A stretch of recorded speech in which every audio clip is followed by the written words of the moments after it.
Bonjour et bienvenue sur les vitamines du royaume pour cette courte capsule sur la différence entre chrétiens et disciples, disciples et chrétiens. Alors, j'aimerais prendre un premier verset dans Matthieu 28-20, c'est la Grande Commission, une partie de la Grande Commission que je vais lire. Verset 19, « Allez et faites de toutes les nations des disciples. » Alléluia. Un peu plus loin, verset 20, il dit « Enseigneur à observer tout ce que je vous ai prescrit. » Alléluia. Donc, la première des choses, c'est que Jésus a dit d'aller faire des disciples. Amen. À l'origine, le mot chrétien, il est quelquefois dans le Nouveau Testament, il faisait référence à des petits Christ. Ça veut dire à des Christ, à des personnes qui suivent les traces de Christ. Bon, aujourd'hui, le mot chrétien ne veut plus rien dire parce qu'il y a à boire, à manger là-dedans. Alors, je m'attacherai à dire de faire des disciples. Qu'est-ce que ça veut dire faire un disciple? Qu'est-ce qu'un disciple d'abord? Un disciple, c'est quelqu'un qui suit les pas, qui marche dans les traces de son maître. Alléluia. Qui suit les enseignements de son maître et qui les met en pratique. Et s'il suit son maître, eh bien, il n'est plus maître de lui-même parce qu'il suit un maître. Alléluia.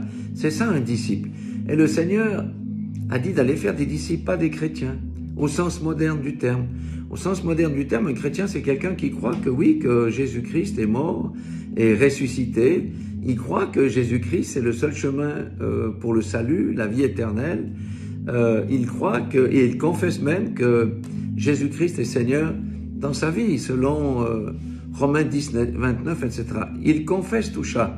Mais la différence, c'est que par rapport aux disciples, c'est qu'il ne met pas en pratique ce qu'il confesse.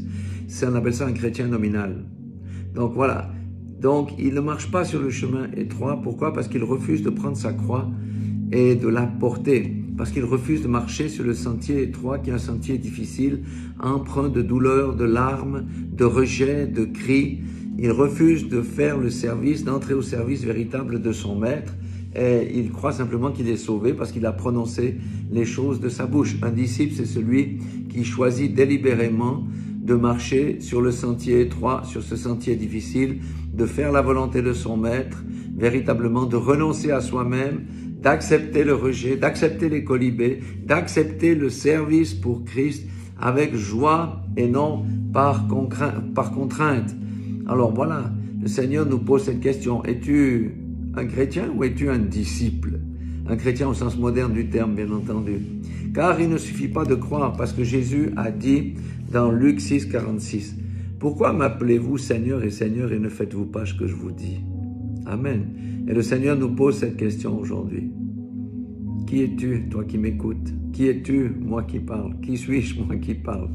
Qui es-tu, toi qui m'écoutes? Un chrétien au sens moderne du terme, ou bien un disciple, un vrai, un véritable, qui marche sur le sentier étroit, qui fait la volonté de Dieu, qui crucifie sa chair et qui prend sa croix chaque jour.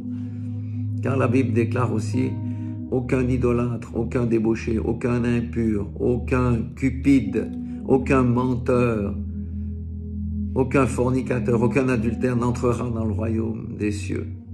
Voilà, je vous laisse avec ce questionnement, mais il est bon de se questionner et de répondre en toute objectivité. Et s'il faut, amendons nos voies et retournons par la repentance dans la main du Maître duquel nous sommes sortis. Soyez tous bénis dans le nom puissant de Jésus-Christ de Nazareth.